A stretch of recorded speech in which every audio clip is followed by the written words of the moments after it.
Hello, hello. I'm your host, Kai Zen. This is New World, Aeternum Weekly, the show where we talk about all things New World. And it's a new year in the New World. Holy shit. I'm your host, Kai Zen. I am drinking dragon's milk, and it is delicious. With me, as always, is my XO, Wolf Dragon. Wolf, what are you drinking and how you doing? Tell us what's up. Oh, I'm doing good. Still recovering a little bit from the New Year's Eve festivities, and Mm-hmm. I'm drinking a Monster Chaotic because I need to mainline caffeine before I even think about alcohol for the day. Hell yeah, I get you, I get you. And we also have with us ARKHAVEN from Germany. He's from the future. Say hi to the beautiful people, Ark. Tell them what you're drinking and how you feeling today. What's up? What's up? I'm feeling okay, man.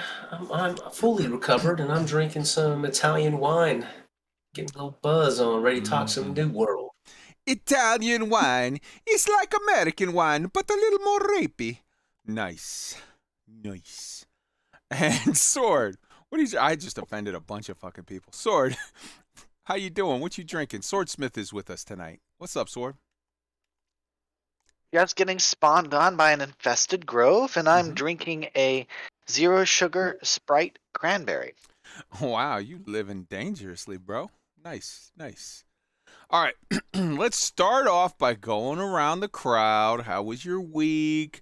What did you do in New World? What did you do out of New World? Obviously, it's, Christmas, New Year's, and the whatnots and the whatnots. Let's start with Wolf. What you been doing in game, out of game, etc., this week?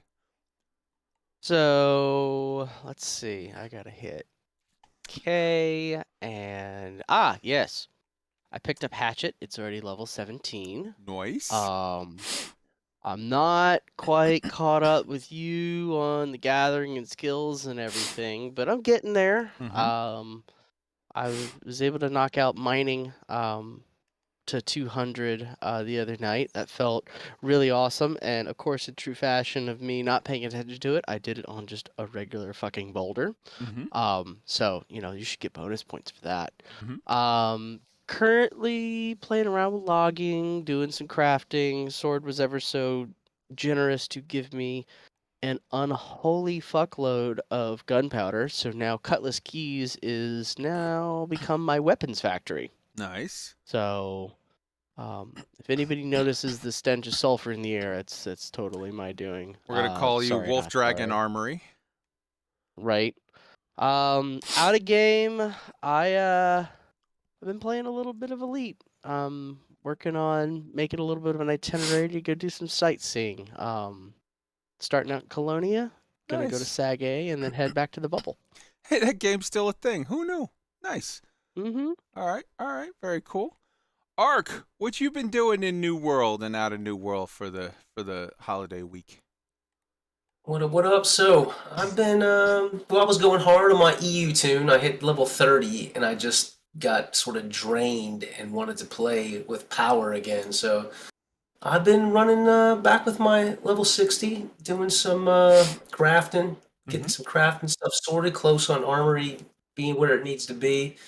And I'm kind of maxing out my last couple weapons that I haven't done yet. Mm-hmm. Trying to just get a feel for the nuances to Outpost Rush and all these new perks and all the new stuffs that's been in the game. Mm.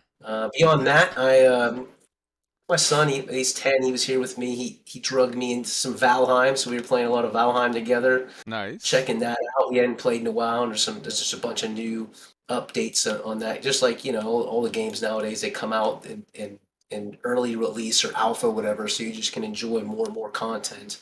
All right. And I cheated a little bit on New World with Bannerlords as the new big patch is getting ready to come here out Cool. really soon, and that's a really cool game, Bannerlords 2. So but that's it, man. That's what I've been up to. Chilling.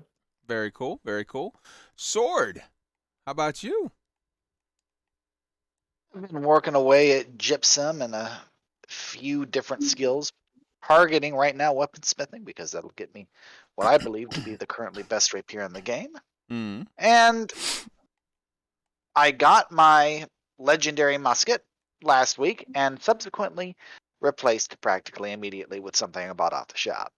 But you have it. You did the mission, so you can feel Mhm. like you are a master fucking marksman. And and then yeah, you bought something better from the store. Whatever. I get it. I get it. And to be clear, when we say from the store, we're not saying he bought it for real cash. We're saying he bought it on the in-game auction house for money that he farmed up in-game. This game has a situation where, you know, the best in slot, the BIS for all the weapons is either crafted gear or item level 600 legendary drops from Lazarus Instrumentality in Eden Grove. So that's just a thing. As for me, I had a Merry Christmas. I had a Happy New Year. I played a lot of New World. I played fuck all of anything else.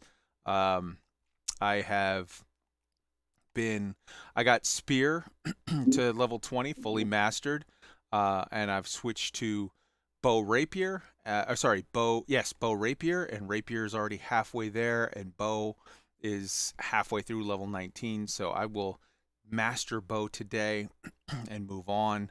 I've been continuing to craft and gather. I've been doing my 6 gypsum a day routine. I literally just popped 6 gypsum, but the way I do it is I pop my actual gypsums in the morning, and they're from the stuff that I gathered yesterday. It's like a little schedule that I'm on, and it works for me. So I've popped my 6 from yesterday. I've earned so far 2 for today. I'm about to, when the show is done, we're going to do portals, we're going to do topaz, we're going to do obsidian.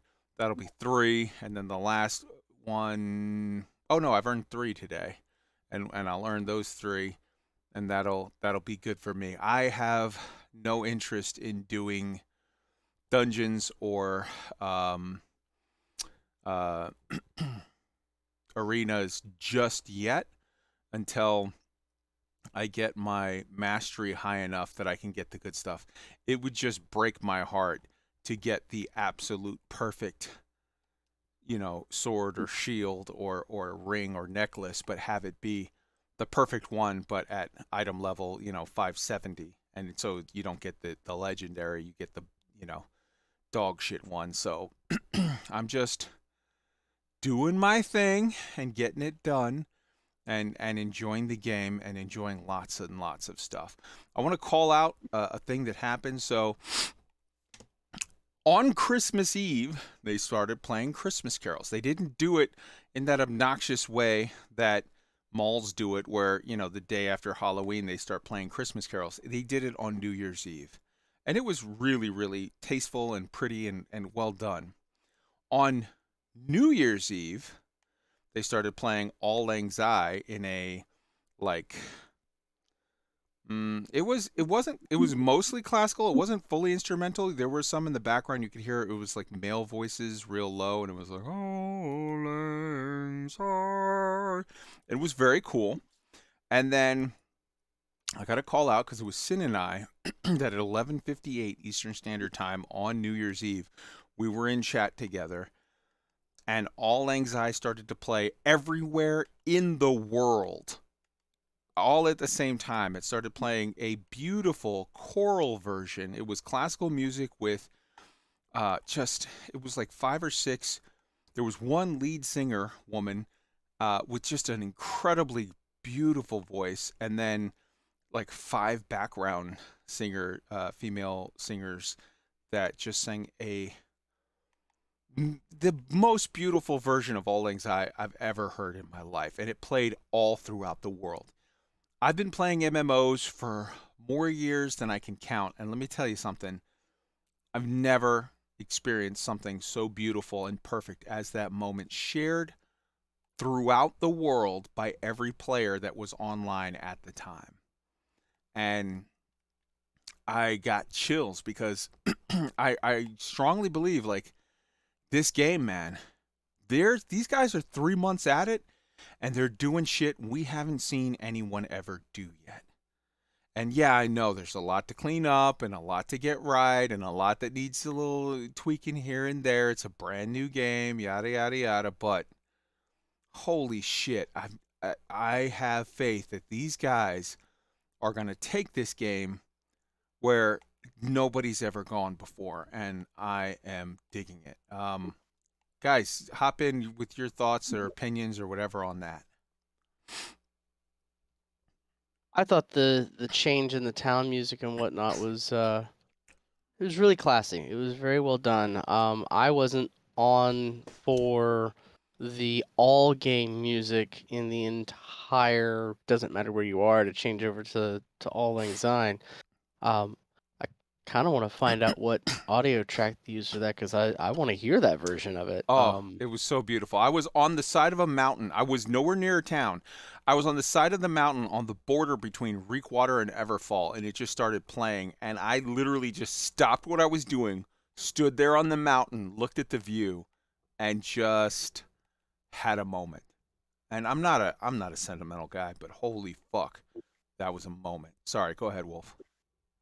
No, it's I was pretty much done with that one. I liked how they didn't, hey, it's after Thanksgiving. Here is Mariah Carey's whatever the hell jumping out and just completely destroying your ears, because, well, she's not actually a soprano, she's an alto. But that's a argument for another time.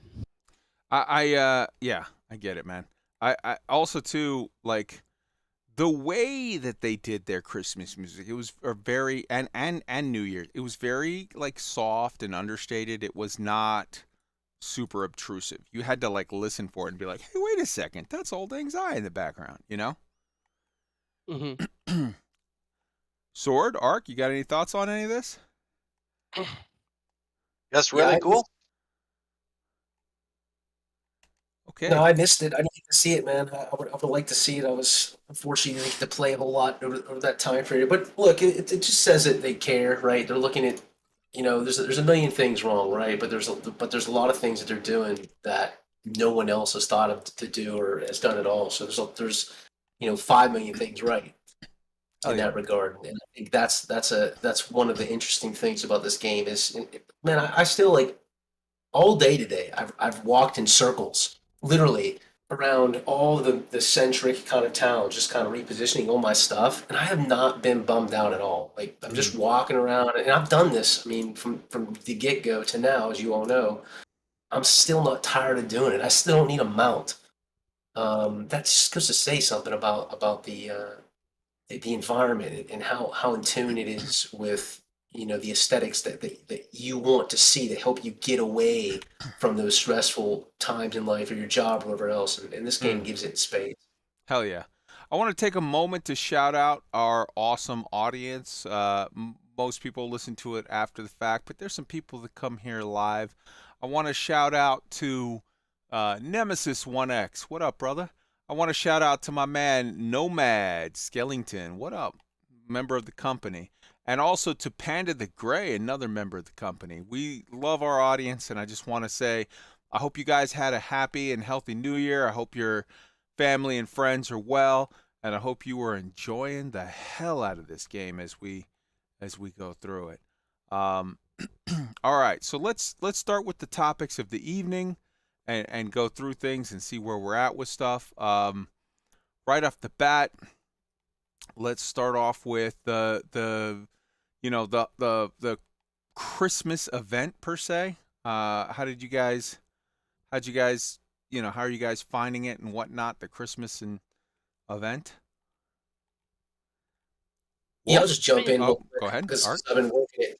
So as you know, I've leveled out of the tune, and I just did as high as I could at level 30 without having anyone to kind of run me through anything. Mm-hmm. But again, we talked about this already a little bit, but at the time I didn't know how achievable it was going to be. But I've just been playing probably for maybe 2 days, a couple hours a day, and maybe 3, and with you guys' help, rolled through all the way to the end of the questing line, and I'm gonna easily make the top tier and get all the things I wanted to get, and that's another sign that just of a game that's listening and making things achievable. I remember there's things in ESO that like you just weren't going to get until the next season. Like you literally were going to build some shit up for this Halloween fest that you're not going to be able to really do unless you're unless you're a Kaizen type of player. You're not going to be able to get until the following season.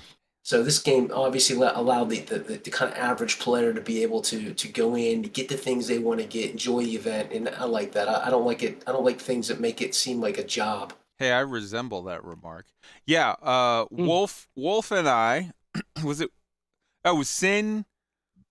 Were you there, Wolf? I was Sin, maybe Sin, Sword and I, or Sin, Wolf and I. We took you through, I know it was Sin and I at first. We went to the... You Sin and I did it. Yeah, we went and did the Ebon Scale and Eden Grove Yeti with you, and then Bio joined us at the very end. Unfortunately, he got there just after we had killed it. We killed the one up in Shattered Mountain to complete the Yeti quest for you, and yeah, that was good shit. And then we, you turn that in, and you're up to the highest level of the whatever. And yeah, that's a good point. Like, this game has some insane high-level grinds for sure. But I would say so far from what I've seen of like holiday events and special events, they make them very approachable. They make them very accessible to their casual content players for sure. Yeah, it really wasn't until I was about halfway between tier 4 and tier 5 for the holiday thing when I actually sat down and decided, all right, I'm just gonna do the things to grind this out so I can get tier 5, and then the whole store is open to me, and then I'm gonna start doing whatever. And I did that grind. Now, granted, I don't have the hours or dedication to patience to do things like you do, but I was able to do that in my own time by just hopping around between the different towns to pick up the Christmas presents, or the Christmas presents at the tree, because that gives you the event XP. I wasn't finding a whole lot of presents by the road at that time. And Gleamite was super hard, so it was just a bunch of just running around and looking at all the different places again, which I hadn't done that in a hot minute, so it was kind of nice to see that. Now that some time has progressed, correct me if I'm wrong, but is Gleamite are those comets falling to the sky a bit more often than they used to? Oh yeah, they've upped the spawn rate. And in fact, on New Year's Day in the evening, they crazy jacked the spawn rate. I literally had Gleamite was on the ground that had just fallen. I got there, and another asteroid or comet or whatever you want to call it shot to the ground and exploded over my head, and I ended up with like 400. It was literally, I think the exact number was like 389 Gleamite that I just picked up from 2 full Gleamite eruptions in one spot within a 5-minute period on the road in Weaver's Fen. And why is it that everybody says, well, I don't have the time or the craziness of you?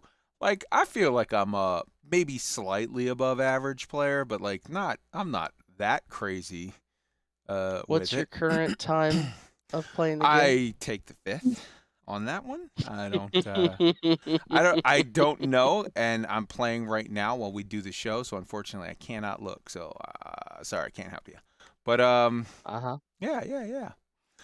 Sword, how have you been finding some of these events, and your thoughts on like comparing? Now, in fairness, this is a brand new game, so they're still getting their feet out from getting their feet under them. But how do you find the Christmas, what is it? The Winter Convergence, that's what they call it. The Christmas, New Year's, whatever you want to call it, event. How are you finding that in New World compared to, say, other MMOs that you've played? So, unfortunately, I haven't played that many other MMOs that actually did events around the holiday seasons. Okay. But I did definitely appreciate how accessible this event was, Mhm. even though that also means that now I haven't had any reason to partake in said event for a week.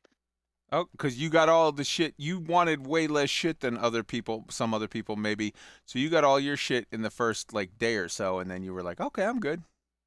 That's what you're saying? Yep, Okay. exactly. Okay. And you know what? I think there's nothing wrong with that. For certain people that are busy, you know, maybe you got kids, you got a demanding job, you've got a wife that wants you to, you know, go to her in-laws for the week, whatever. Like, it's good to be able to get enough of the stuff that you say, okay, I completed it in 2 days, and then have the rest of your holiday week for, you know, your holiday shit.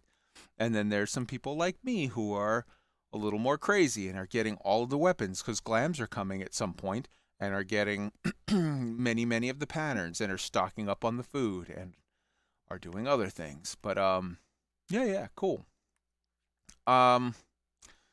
Let's talk about sort of in the new quests that were brought in with 1.2, and we're now on 1.21. But in the new quests that were brought in with 1.2, there was a very interesting series of quests, which is Giacomo. And Giacomo is this amazing architect. And he had all these plans to build amazing houses all throughout the world in New World. And unfortunately, he was betrayed and robbed by his friends who weren't so good of friends, who turned out to steal his shit, and they went all over the place, and you got to go recover his shit. And you find out these guys all ended up becoming the Lost. They all ended up becoming corrupted and going to the dark side and becoming zombie people. But as you go through and do the quest line, you end up building up a house that's just out on the road in the middle of like Cutlass Keys, Monarch's Bluff area, and you just build a house and you keep upgrading it and upgrading it. And as you do it, he gives you pieces of furniture. He gives you a hewn log storage chest, and he gives you a bed, and he gives you a dresser, and he gives you some shit, which I think is good to bring the player base into. Some players aren't up on stuff and don't, they're like, why would I buy a house? I don't, why would I spend that money? And it's like, well, because you can get these buffs. You can get extra storage. You know, there's a reason why I have over 3,500 pounds of storage in Windsward. And it's helpful as a player. And you get free teleports back. And I've got major trophies for all of the gathering things in all three houses. My houses. I have a house in Ebonscale, a house in Windsward, and a house in Morningdale. And they're strategic to give me teleports around the map. And they all give me a lot of extra storage because I have the max level storage that you can get in every one of the houses. And like that's useful. But in addition to that,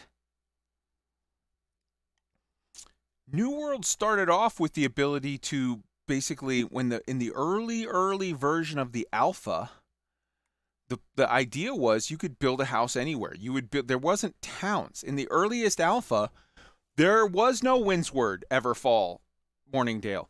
You literally, through the thing that is now the gypsum machine, it was that exact same kiln. That was the exact same art asset that you would use to buy to place a town somewhere. And it was players owned all the towns.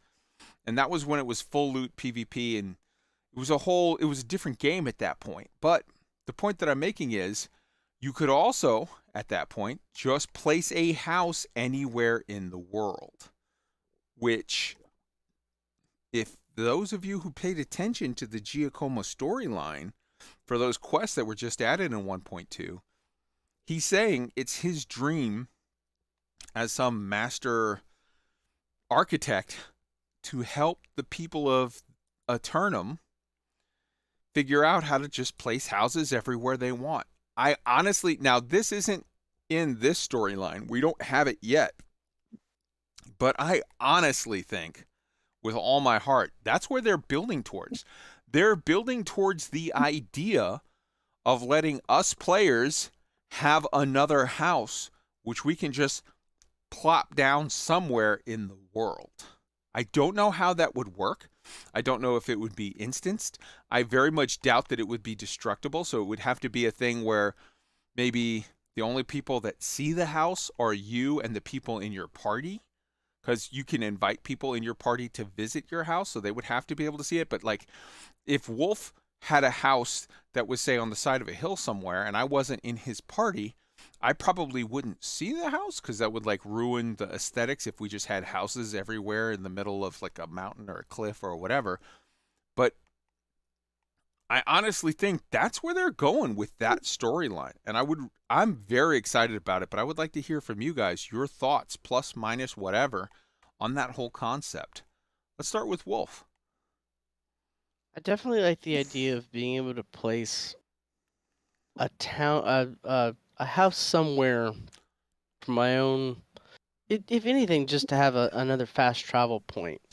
There's a couple times where it's like, well, I can go to this town, I can go to this shrine. It doesn't matter which one. I still got to run. So it takes the, do I really want to buy a house in this town away to do what I want to do in this area? But if I can just put up a little shack somewhere, and it's like, it'd be more than just having the respawn point of your camp. It would be, you could put storage in it. You could, do all the other things, and it would give you, like, say you wanted to put one out in Merkgard for some cockamamie reason. I don't know. Now you would have a forward operating position for whatever chest run things you want to go do. That's doesn't involve running quite as far from the outpost, that kind of thing. So I think that it would probably follow the same rules as a camp right now, which means that you would not be able to place it inside a POI. So you wouldn't be able to place it in Merkgard, sure. But you could place it just outside of Merkgard on the other side of the dotted line in the middle of the forest, and that would be for sure a very, very good tactical use of that. I see Maltmeister in the chat. I want to say a hello to you. Welcome, welcome. I know your wife has told me that you're playing New World, and you and your friends, and I've told her, tell him to come into the Discord. Let's talk about stuff and see, is he on the Pluto server or whatever. So I wanted to give you a big hello. Ark, your thoughts on this whole Giacomo new house, potential fourth house, or maybe you have to give up one in a town, but the idea or the ability to have a house out in the world. What do you think? Yes, I just started that quest line. One, I think this is a really important quest line because it's not so evident in the beginning that a house is necessary, right? Like it's not. A lot of us didn't buy the houses right away. We didn't have the money, and we didn't know why to get them. And I think having a mechanism that gives you useful things, like beyond the cosmetic stuff, like for example, I just finished the one that gives you the trophy, or not the trophy, but the storage chest. Like that's huge, especially if you're not like a furnisher or crafter or anything like that. So anyway, I think that's really good. And I think it's useful, and I think it incentivizes people to build houses. Which, to your point, if they are going down that pathway, I mean that's a brilliant segue into it, right? You essentially start getting people to want to see the value of a house, right? And then you figure out how to get them incentivized into actually spending the money they're making, things and time they're making to get more. So if they do open that thing up, the only thing that my concern would be is that they would have to do it in an instanced kind of way. Oh yeah. Because you end up having just a million freaking houses out there. So, 100%. but if you notice the mobs, and the mobs, they're not always there. They're there when you get close enough to see them, and you can see them spawning sometimes, and that's how you get away with some of that stuff. So I think it's doable. These guys know how to do it, and that would be really fun. And I would give a new level of kind of unique feel to the game. So I hope they do get into stuff like that. I've always been a fan of, being able, like, sticking with the sandboxiness that they really want to go after. That would be great. 100%. Sword, what do you think?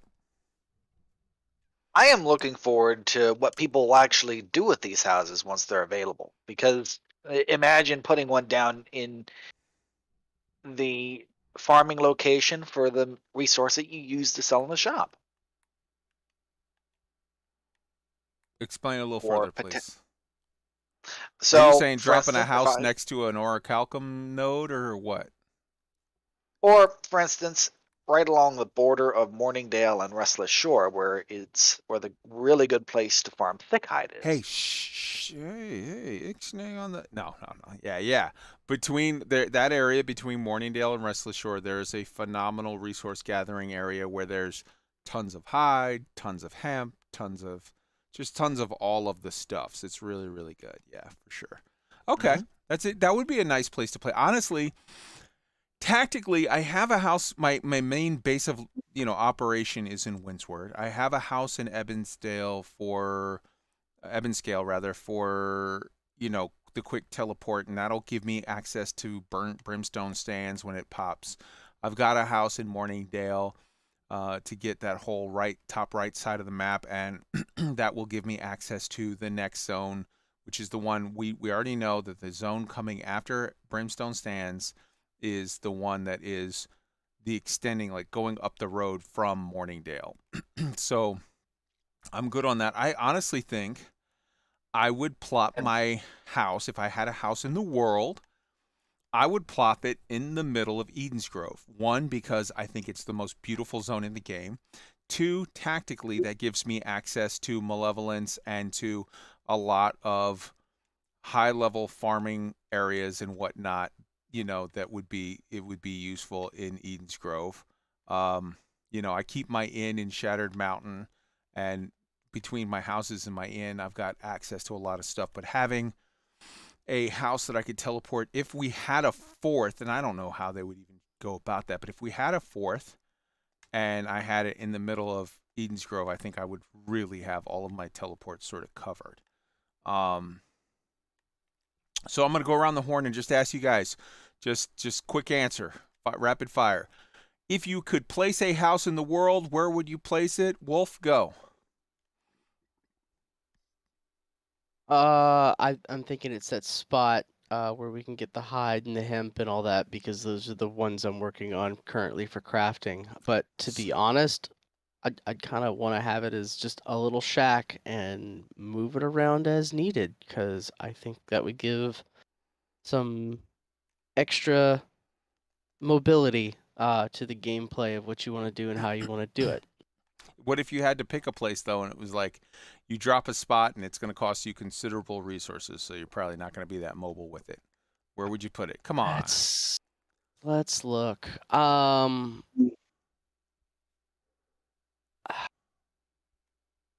Honestly, I would probably pop it. There's the corner of Shattered Mountain, Great Cleave, and Eden Grove. And I have been to the tops of those mountains for ha-has. In fact, there's looks like there's going to be some future content area just south of where that three corners is. If you look on the map, there's like some flattened out areas where there's nothing there yet, and there's of course the big one off to the west. I would put a house there. All right, Ark, because that would be the most centralized thing. Right on. Ark, where are you going to place your house? Go. Well, I don't know. I love Morningdale. I think it's the most beautiful part of the thing. I'd probably put it somewhere in southern Morningdale, Okay. just for RP purposes. Fair. Sword. On a cliff above a elite or large ancient chest that I can farm for Right on, bro. for experience and expertise. And mine is the correct answer as the McLaughlin hour. I'm McLaughlin, so mine is the correct answer, which is Eden Grove, amongst the beauty, close to malevolence, high tactical, good farming, great views. What can I say? All right. So next up, let's get into sort of discussing the fact that when they did this hour-and-a-half long developer roadmap, whatever, number one, they said right off the bat that Tim, whatever, Lane, the main guy, he was like, yeah, tell us if you guys want, if you like this, if you want more of this, because we'll do more if that's something that you want. Let me just say from me and on behalf of the entire New World community, fuck it, I said it, I speak for all y'alls. Yes, we want more of that. Thank you, please. We want, yes, hour-and-a-half long general chats where they talk about the shit they're doing, where they give roadmaps to the kind of shit that we've been asking in other games and they refuse to give, and they talk openly and honestly about their mistakes, about their successes, about their hopes and dreams and fears and whatnot. And they're like, we intend to do this and this. We don't know so much about that, but we'll think about it. Yeah, yes, please. I give 2 thumbs and 1 penis up. We want more of that. We love that. But in that talk, they said that they plan in January to pull up the January PTR, the past,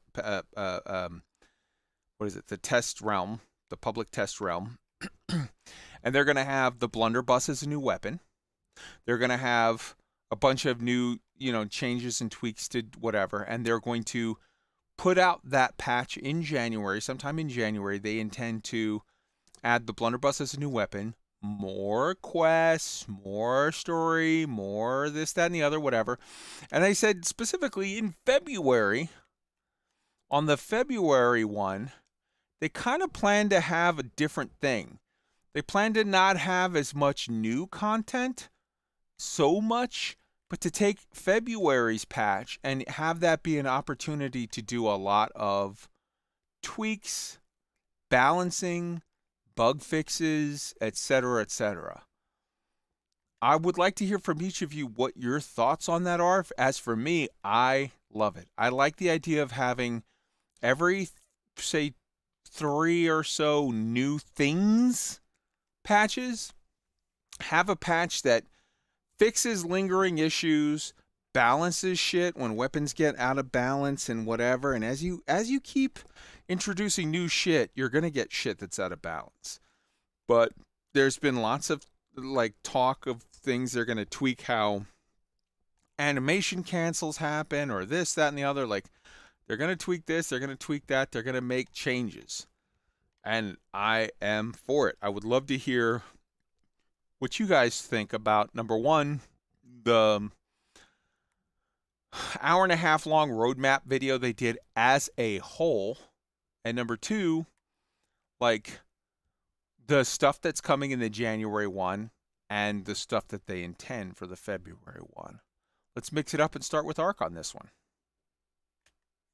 Yeah, they need to keep doing more of that. I mean, that's I don't think they do enough. I don't think they do enough marketing. I think they can market a lot better. That's a really good way to do it. Having those very personal, and like I posted it in our chat. It was one of the more refreshing, kind of honest sort of interviews that just really kind of resonated well with the player. They said all the right buzzwords. I don't want to talk too much on what we talked about before, but I think they need to do more of that. Hell, I would even do that, to some extent, even weekly.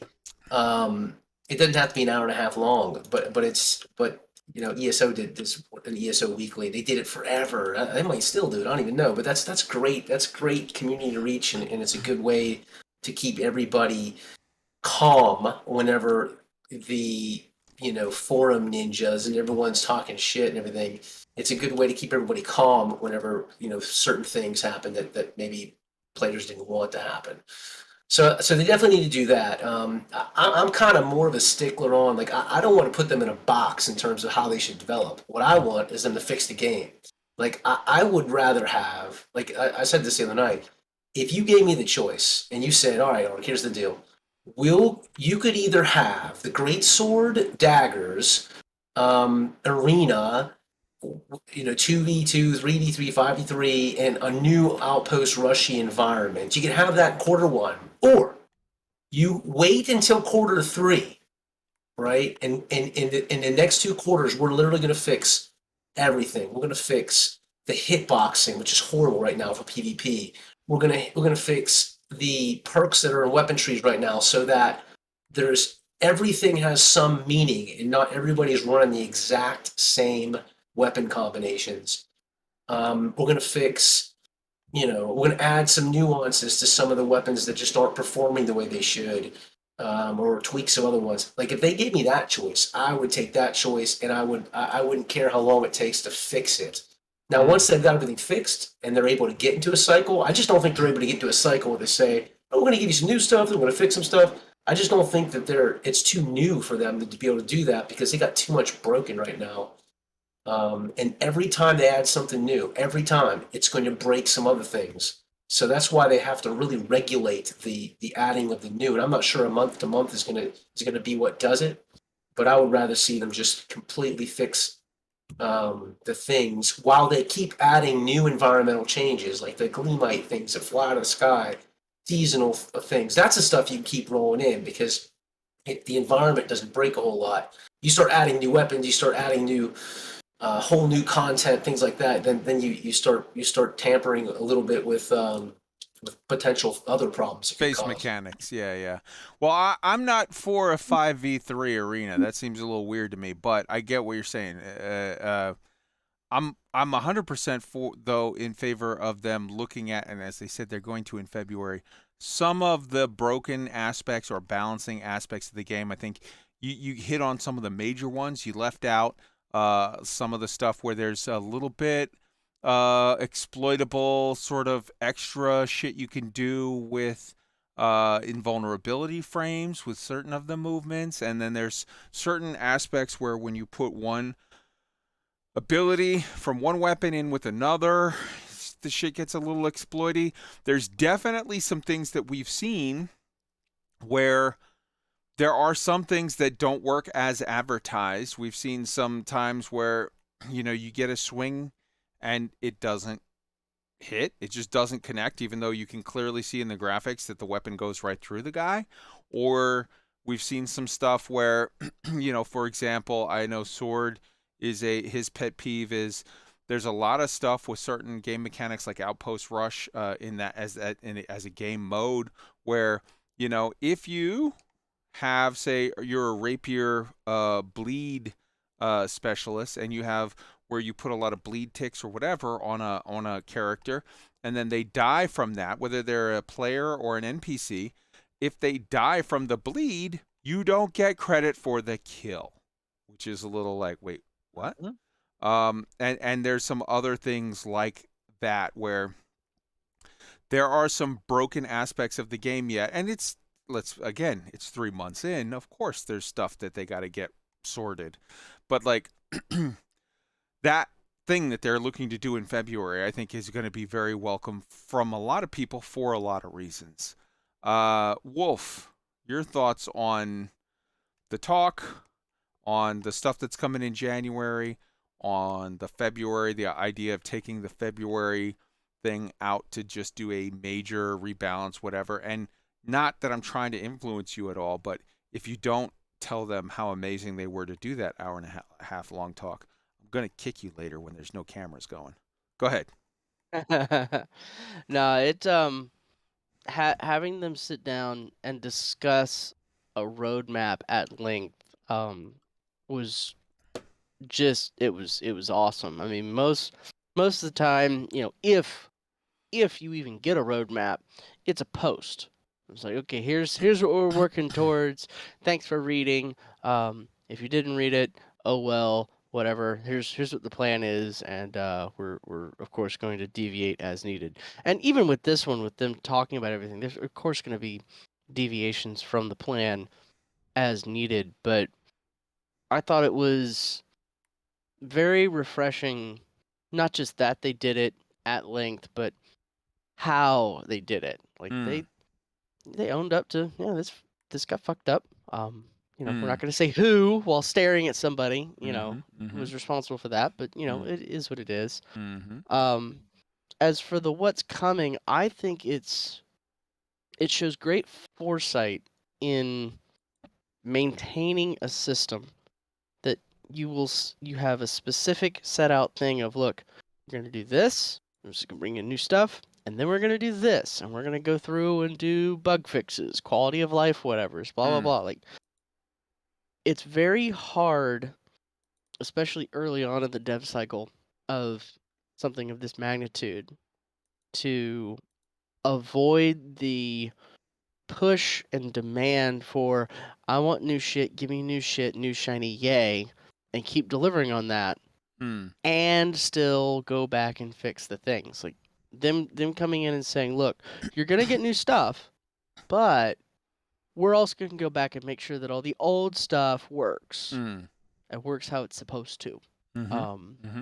And also it brings in the whole, if there's something that's not working as well as we would like it to, we might adjust it. So it's showing a lot of good managerial decisions. And the game's development world is in dire need of that. Okay. Sword. I will be very glad for any bug fixes and exploit closures and all just general cleanup that they can do. As you stated earlier, I have some pet peeves, especially regarding a certain method for farming gypsum at this time. All right. Talk about it. No. Don't be coy. Talk about it. Let's talk about it explicitly. Yeah, so right now, if you're trying to do Outpost Rush, at least, for instance, on the healer side, it's very easy to get points from playing the objective just by healing your friends. Whereas if you're a PvE DPS and all you're trying to do is get your 2 gypsum for the day, there are really only a few paths you can go forward, one of which is farming NPCs. And as Kai mentioned earlier, I discovered that if I kill an NPC using a tick or a dot, I don't get any credit for it. It'll still drop the materials it was supposed to drop, but I don't get the point credit for it. And when you have a 500 point target to actually get paid out of that Outpost Rush, and you've got the enemy team with 3 caps, the game's going to be over in 30 seconds. That is a very nerve-wracking and, I'm not going to say harrowing experience, but it's the come on. So since I agree with you that Outpost Rush can be difficult or, let's say, unpleasant for PvE players. And I don't think that that's necessarily wrong per se, because it's a PvP mode. PvE player, that's like saying PvP players might not enjoy dungeons or expeditions, as they're called in this game. And that's sort of completely understandable. It is a PvP mode. It is balanced around and designed around giving PvP players an enjoyable experience. And I think it does a pretty decent job by and large for that. I feel like it would be good to have a couple of different PvP modes. I feel that the amount of content that has been added for PvE players in this game in the last year of development vastly outpaces the amount of content that has been provided for PvP players. And I feel that the PvP players deserve more and varied content to be added to the game at a rate somewhat even to the PvE content that keeps getting added to the game. I will say, since I figured out, sort of cracked the code on how to go about getting score or whatever in Outpost Rush, I haven't had any problem at all getting, one game, I only had one game where I didn't get it, and that was because that was my fault. I got greedy and pushed for one method, and it's just a corner case of the way that particular game played out, I didn't get paid. But every other match I've done since I figured it out, I've gotten fully paid. Getting paid for Outpost Rush is not a problem for me anymore. So I get paid. What I normally do is I go out, I farm PvE objectives, either killing mobs and or getting resources and placing them in the base. And then in the first 5 minutes or so, I'm at like 1,000 points. I'm going to get paid for this match. And then from there, I go and do PvP play. And I go and just have fun and be silly with it, and who cares and whatever, and kill stuff and fight. It's the turtle match of you're trading sun back and forth over and over and over and over, and who cares? I'm getting paid. We win, great. We lose, oh well, I don't care. But I'm having fun playing a PvP mode the way that I'm supposed to, because I know that I've already locked in my score. Back before, Yeah, if I can just jump in go ahead. to when you're done. Just so two things. First, dude, I will. So I'm also a musket player. I will go in with you, and I will show you, Sword, together how you will. I've never not got paid, and I don't do like. Sometimes I'll gather, sometimes I won't, but for the most part, I just PvP, and I'll show you how you'll be able to, especially with the musket, put enough damage down where you're 100% going to get paid each time. And you got to remember, if I went into PvE content like a dungeon, if I went to an expedition and I left my PvP rotation on, like if I was going in a dungeon with the spear, and I was gonna keep freaking vault kick, sweep, and javelin or whatever on my bar, I wouldn't be doing the team any justice. Like that wouldn't be a good mode. PvP players, when they play PvE, they have to learn how to do it to keep sustained DPS. While in PvP, it's burst DPS. So like, I think it's just you're playing a PvP mode in a PvE sort of posture. And I think you can do some of that because I do some of that sometimes, depending on the teams. But I will show you a couple mechanics in there together where you will guarantee get your kills, get your points. And it will mainly, you could have 0 player kills, but you'll put enough damage down, supporting damage, and some gathering, right? That you'll 100% get each time. It's just about figuring out the couple different mechanisms to do it. And with musket, it's a particular mechanism because you're playing the outside ring of everything. You're almost never inside of a post unless you're defending like your far home post. But anyway, that's just a kind of thought, food for thought, that you have to, just like a PvP player has to change their build to play PvE content, a PvE player should have to do the same thing playing PvP content. So, go ahead. Oh, I was just responding. Okay, go ahead. No, I'm done. Go ahead. Okay. So yeah, there's a lot of things that are coming on the horizon. I honestly feel I've seen a lot of YouTube videos of people that there's this one little fucking British guy with really bad hair who is like, the new world, it sucks. And he's just been non-stop, like fucking complaining. And then he put out a video. I don't even know the guy's name, and I don't want to say because I don't want to be a dick, but like, he's just the dude is just entirely unfuckable. Awesome. But anyways, the guy put out a video and he was like, New World is going to be the best game in 2022. And I was like, what? Like, this guy's been shitting on the game nonstop, and he's like, it's going to be the best game in 2022. And he was like, here's why. He's like, there's all these problems, and by and large, they fixed most of them, and then it's got this and this and this coming, and then the pace of development is whatever. And I'm like, this guy, I've been watching him nonstop and just been like, what the fuck is your problem, dude?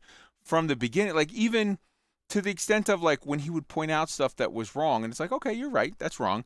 But, like, they were doing, like, quickly, like, fixing, constantly fixing, as all good developers do with a brand new MMO. I've never seen an MMO come out that wasn't broken in 1,000 ways.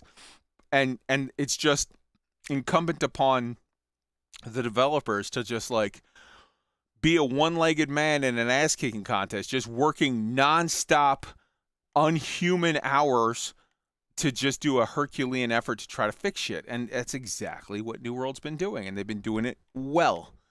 But, like, the point that I'm making with this, and I kind of got lost in the ramble, was there's a lot of the people that have been naysayers of New World are now coming around and saying, like, hey, man, shit's getting good. And if it keeps going at the rate that it's going, the future is bright. And so I wanted to say, I feel like there's a lot of the people that were commenting on New World, this problem, this exploit, today's problem, today's issue, today's not good enough, yada, yada, yada. And, like, people are leaving. I'm starting to see it get to that rate where it's turning around and people are commenting on the people that are coming back and the new stuff that's been added and the draw and the yada yada yada. So do you guys have sort of a same perception that you're seeing people that are starting, like YouTube commenters or whatever, are starting to get to the point where they're starting to like say openly, like, yeah, this game's coming around and it's got a future, it's got potential, whereas before it was, the story was all just shit on Amazon, shit on Amazon, shit on Amazon. What do you guys have you guys been seeing? To what extent do you watch YouTube videos? To what extent are you sort of whatever with that stuff? Let's start with Ark, and then we'll go to Wolf and Sword. So I'm seeing less. I think I'm seeing less shit on Amazon, right? I think like Amazon has achieved that hurdle. They've gotten over that sort of, you run out of weight now, right? Anybody who's trying to keep saying that is probably just losing credibility in their ratings right now. But you are, and you're seeing some so Feng Rush. I don't know if anyone knows him as a YouTuber. He's a big PvP ESO dude. Like that's one of the cats that like in the that you would, that's your one of your main cats you'd rush around with, and stuff. And he's now jumped over as well so I think New World's starting to draw most of the important community dudes. I'm waiting for a couple more to see, but I keep watching them come over, and that's huge because they're bringing with them their viewership essentially. And look, you're talking about a guy. He by the way, he makes a living right off of ESO. The lore seekers, anybody else, they make jump livelihood, right? So they're putting some calculated research into where the game's going. And they're staking their livelihood on it. Some of these other games are actually dying. Where this one, I think it has some problems. I think it has to fix some things, but I don't think it's dying. I think it's ascending, as you mentioned. I think it's becoming. I think the Christmas event was huge. I think with this new weapon will be big, but they really have to, like I shared you that one video, and this is kind of like a focus, and I don't want to switch topics. Really have to fix some of the mechanics, and if they can do that, man, they're going to get a huge rush of the remaining content as developers for some of these other games, and that's how you win. If you take over those guys, because that's really, I mean, the people aren't looking at fucking, the even though we like it, we like that hour and a half diatribe with the guys, developers, but 17, 18, 19-year-old kids aren't looking at that shit. They're looking at Xyru, all the different like major content developers. When you win the content developers over, you're going to get all the players over. That's an excellent I'm starting point. to see rare. Yeah, no, that's an excellent point. I'm sorry I interrupted you. I was just acknowledging like what you were saying was very true. No, that was it, man. That's just, like I said, that's the meal ticket, man. If I was giving my marketing 2 cents to them, Amazon, it would be continue to listen to the major influencers, no different than any other business does with their products, because they are your massive reach. They are your viral reach. Even more so when you're talking about a digital video game. So I think they're getting it. Like more and more dudes keep blocking over. So good on them. Hell yeah. Wolf, what do you think? I haven't been following so many of the, here's whoever talking about New World kind of thing. Like when I'm watching YouTube, it's usually like a how-to, what's the new current place to go find this, or hey, I'm stuck on this mission, blah fucking blah. One thing that I have noticed overall is the quote unquote games journalist things look to have fallen off. What do you mean? I've not. It used to be like it would be every week and a half, you would see some whatever games journalism in big fucking air quotes website posting up a review for something or a discussion topic, blog, whatever thing, where they just bash the fuck out of not necessarily New World, but Amazon. Because you know, it was the new thing. Pick on the giant corporation. Everybody hates this. Blah blah blah. Like, okay, got it. That seems to have gone a bit by the wayside, and it to me it seemed like from the beginning of, okay, this is obviously, you know, people with an agenda, blah blah blah, and they were probably hoping to put as much negative press on the game as possible in the hopes that it would fail. And then they could say, see, giant corporation just going for a cash grab, and then, you know, sitting there at the chair and feeling all high and mighty. I believe this is yet another instance where one of two things has either happened. A, people just gotten tired of hearing it, and it can be easily demonstrated as outright lies and falsehoods, you know, given by these people writing.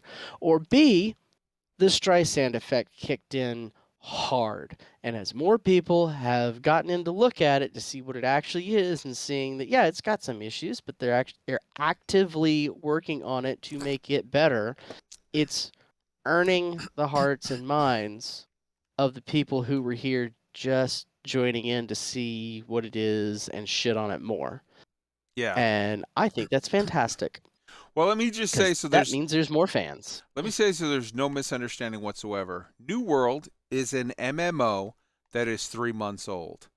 New World, as an MMO that is 3 months old, has 1,000 different problems. And, well, not 1,000. Let's say 100 different problems and things that they need to fix. That's the truth. Every MMO that will ever be released is one of two things. One, unambitious as fuck. Or two, gonna have 100 problems that need to be fixed. However, New World is the single most fun game I've played maybe in my life. I'm talking about World of Warcraft at the launch of Burning Crusade. At the height of it for me. That was the funnest I've ever had playing games, maybe in my life. That was whatever. This New World, as it stands now, with all its problems, ties that, if not beats it. I didn't think I would ever have an experience again where I would be able to say that. I just fucking love this game. Your experience may vary, and you could have very good reasons why my perceptions don't match up with yours, and I accept that. I just love this fucking game. With all its warts, right now, I love it. And where I see the potential for, once they fix A, B, C, D, E, and F, and then once they add H, I, J, K, L, M, N to it, I am so psyched for the potential and the future of this game. Sword, your thoughts on all that? So honestly, I really never got that many of the New World is dying and New World is the new devil in the gaming industry sort of content on YouTube. Both, and I didn't quite see it pop up on my feed, or I didn't also quite understand where exactly they were coming from. But so I haven't been able to comment on the change of heart of that specific population. Okay. All right. So now let's get into, having addressed sort of a lot of the what and where and whatever of today. I want to go around the hat, around the horn, and have all of you throw in, what are some of the things that you are just loving about New World right now? And let me preface this by saying the next round are going to be, what are some of the things that you are not loving about New World right now? And we're going to talk about some fixes and some changes and some whatnots that we would like to see. So let's start with Sword again, because you've been sucking hind tit on all these questions. We're going to start with you, then go around to Ark, and then go to Wolf. What are you loving about New World right now? Oh, one thing I really like right now is that at least for PvE, and we had the discussion about PvP earlier. If I want to do something, I can do it with practically any build and any set if I put my mind to it. Mm. As a DPS glass cannon, I went into Merkgard that last week and completed a mission solo. It's very nice. I feel like there's practically nothing that's out of my reach. Now, still working on malevolence, as we have discussed in offline, but still, I feel like I can achieve it eventually with enough practice. Okay. All right. Anything else that you want to call out that you are just loving right now in New World? It's a beautiful game, but apart from that, I can't really think of anything else at the moment. All right. Sword, you're up. I mean, Ark, sorry, you're up. So I took like a little, a tiny break. I burnt myself out a little bit, leveling the next tune to 30, and then finally came back to this dude. And a lot of like what Sword just said, kind of I'm digging on too. There's a wide variety, right? You can play the game. Like right now, like I've mastered the musket rapier. I've mastered the great axe hammer. I mean, all those ones. It was early on, all the metas.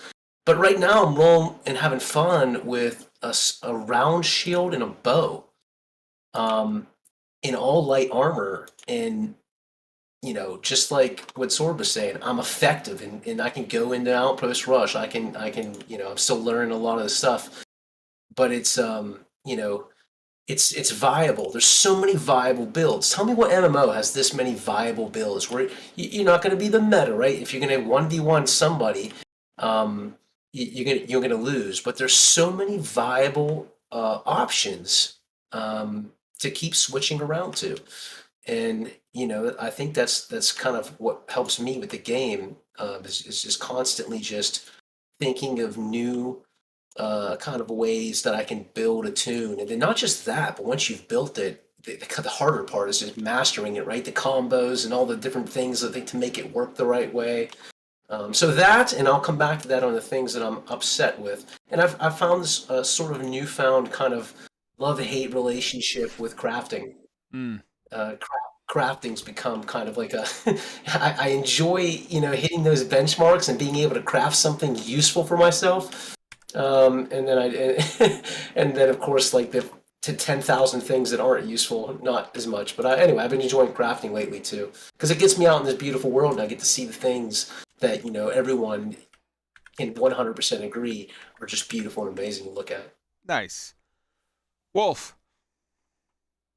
The thing that I like the most is it's related to doing the crafting. You have to go and get the materials and whatnot, and it takes you through all the different places you could possibly want to go.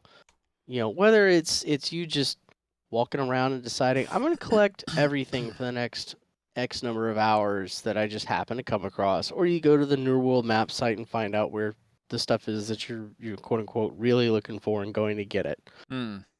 Which are we doing the thing we don't like now, or in a minute? You do you, boo. We're the okay. Yeah, go ahead. We can transition into. So for me, let me hop in because I didn't get a chance.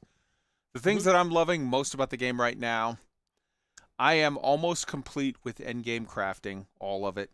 I have every gatherer maxed. I have every crafter every refiner maxed. I have almost all of the crafters maxed.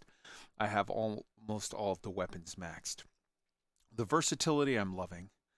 The aspect that they added in when they brought in this new aptitude stuff, where after you get to 200 gathering and refining and crafting, you can continue to earn rewards by getting these prestige levels or whatever. And as you go around the circle, every third of a circle, you hit a tick, and as you hit a tick, you get a daily reward box, and it has stuff in there, and it has gypsum. You can get a gypsum a day from doing that, and you can get special patterns and crafts.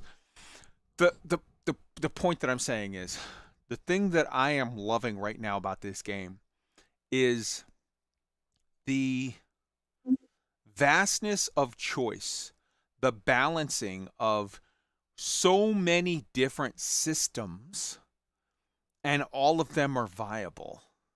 That's what I am loving. Now, having said that, I'll let Wolf continue his thought, and you were going to go with the stuff that you're not so much loving. Go for it. Two things that just irritate me outright Mm-hmm. are when it comes to logging and it comes to skinning. If you're trying to get prestige for either one of those, Mm-hmm. skinning has to be legitimately the worst. It is. No There is question. so much in the world that is quote unquote low level that it just doesn't give you the XP. There are things you can do for higher level, and there's a lot more of those resources available. Mm-hmm. But overall, it's still quite slow, but it's doable. Mm-hmm. The one that I'm finding absolutely infuriating is trying to work on logging. There's a tremendous amount of XP you have to get just to level, Mm-hmm. but also young trees and mature trees, they just don't pay out much. I mean, sure, you can get a bunch of resources out of them, but when you're trying to climb that ladder, once you get past the point where, okay, I can finally get mature trees, now you're trying to get up to weird wood, which it's still fairly easy to go find a whole bunch of mature trees and go grind that out. Once you get to the point of, okay, now I can do weird wood, the amount of weird wood on the map is a pain in the balls because everybody on the map is harvesting weirdwood as soon as it shows up.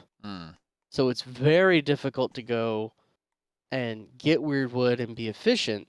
And then once you get up to the point of now I can do ironwood, I haven't seen it yet, but I'm expecting the same damn thing of now I've got to go and try to beat people to the ironwood tree so that I can work on getting my logging level up to 200 so then I can go around and get all the whatever stuffs so that I could, say, work on furniture a little easier. The other thing that I'm seeing, which is interesting, is that even though there's this tremendous, terrific demand on weirdwood, it doesn't really sell that well. So maybe it's because I'm just not fully aware of what all the things that use weirdwood are, and that explains the big suck for it. It just something seems very imbalanced about that, and as somebody who, like, I enjoy combat, but I'm going to never be anywhere near what Ark's capable of doing. I like doing jobs, and I like doing jobs at a comfortable and relaxing pace. That's how I've been playing this game the whole time. It's very, very frustrating to try and work on this one job when I can't get the materials to do the job. Okay. All right. I'm gonna hop in here. I've put myself at the end of every category. I'm gonna put myself up in the middle here. Things that I am enjoying about. No, we're at the part of things I'm not enjoying about the game. Here's some things that I have issues with the game. Number one, for the love of God, this game needs gear sets. This game, I have my PvE tanking set. I have my PvP bruiser set. I have my invasion set. I have my war set. I have my lumberjack set. I have my miner set. I have my harvesting set. I have my weaver set. I have my stonecutter set. I have my woodworker set. I have my tanner set. I have my skinner set. I have my armor crafter set. I have my... It goes on. There's more. There really is like 6 other sets. For the love of Christ, man, we need gear sets. We need loadouts in this game. Also, as someone who carries around a lot of those sets to a lot of places a lot of times, honestly, they need to change the way dying works to where you do not lose any durability on gear sets that you have not had equipped within the last 5 minutes. Now, I get the reason why they said, no, you take durability damage even on gear that's in your bag was because in the beta, people would just get naked and then commit suicide and then free teleport places. So I get that. This is why we can't have nice things. But if you just say that you lose durability on anything you've had equipped in the last 5 minutes, that takes care of the problem, because nobody is going to just get naked and stand there for 5 minutes and wait to die. Like, no one. It's quicker to just run to the town. So that is that's the fix for that. That doesn't involve you penalizing Omni gatherers and crafters that have 15 different gear sets on them.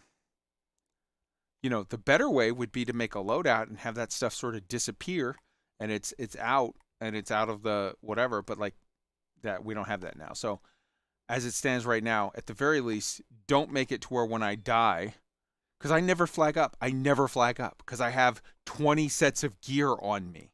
So for me to flag up and then die, even with the reduced durability damage from a PvP death, I still take hundreds of dollars of damage, as opposed to people that are running around with no extra gear sets who take, you know, $4 of damage. It's unfair, and it makes it to where people then are less willing to PvP flag. And you don't want, as a game that wants to encourage as much PvE and PvP play as possible at all times, you don't want, as a design philosophy, any impediments added to making people go, well, I'm not going to PvP flag. You don't want that. You want everybody to PvP flag at all times. You want everybody to be doing PvP and PvE sort of equally. You want people to enjoy the full spectrum of flavors of experiences that you offer in this game. That's my number one biggest thing. Number two, there are bugs. This is a 3-month-old game. This is brand new. I've already said this, but there are bugs in this game that are just stupid that need to be addressed. When you swing and you see your spear go through a guy and he doesn't get hit, that feels bad. When there's weird iframe shit, that feels bad. When shit feels clunky in PvP, that feels bad. When there's weird bugs, for example, I have an axe in my main hand and a hatchet in my offhand. And when I switch that hatchet to a hammer, for some reason, just the act of switching from an axe in my offhand a hatchet in my offhand to a hammer in my offhand, my axe in my main hand takes 2% durability damage. Why? That's weird fucking bugs. Ark had a thing today where he couldn't buy a house, and Nomad in our chat, one of our listeners and friends and members of the squadron, fucking company, he went to buy a house, wouldn't let him today. That feels bad. Sword's thing about weird shit where he doesn't get credit for his PvP or his kills in Outpost Rush, that feels bad. Those things, you know, little fixes that are not the end of the world, but they feel bad. I'm so thankful that Amazon announced that they're going to take the February patch and put a lot of that stuff in there. I'm so very thankful for that. The current system of how invasions and wars are handled, you don't give the governor the ability to just fucking pick his people, but you do give him the ability to kick people unlimited. So as a result, I sign up for a war. I'm out fishing in the middle of nowhere, far away from town. I get picked for the war. I get put into the roster. A second and a half after I load in, I get kicked from the war because I don't happen to be members of the faction who runs it. I get shot back to town. I go, well, god damn it, and then run back out 5 minutes out to the fishing hole. And then I get picked for the war. And I'm an idiot, and I think, well, there's a chance, maybe, whatever. I click.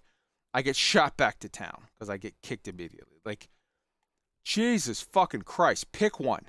Either don't let them kick incessantly, if you really want it to be that fucking they don't have the power and every player has a chance to get in. Or I definitely understand the argument of, well, what if they sabotage us? The governor has to be able to kick. Okay, then let him just pick the fucking roster. One or the other. Because if it's a situation of they get to pick all the people and they don't pick me, I'd rather not be bothered. I'd rather just be able to go about my day and go, there was a war at 7 o'clock. It's 7:30. Well, I guess I didn't get picked. But it didn't interrupt my day. It didn't interrupt what I was doing.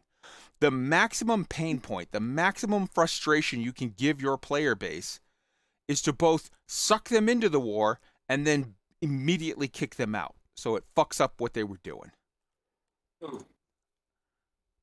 For Outpost Rush, when you leave Outpost Rush, doesn't it put you back in a world where you were, not necessarily in a town? Correct. Yes. Yes, it does. Why don't they put that on the invasion and the war thing? No fucking clue.